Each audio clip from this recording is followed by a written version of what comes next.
Hey there! This video guide provides information on using PBX Stats credentials for logging your agents into the CommPeak Softphone. Here, you will learn where to find an agent's credentials and how to log into the app. All the data needed for logging agents in can be found in your PBX Stats. Open the configuration menu and select Agents. In the table, select the agent you would like to log in. All you need is credentials from the login and password columns. Start the CommPeak Softphone application.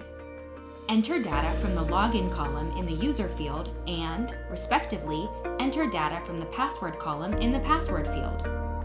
If you want to save the username and password for the next login, select the checkbox below. Specify your PBX Stats domain name followed by .stats.pbx.compeak.com. Click the Login and Start Calling button. Everything is set, and you're ready to start working in the CommPeak Softphone.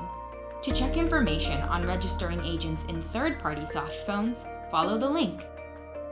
Good luck!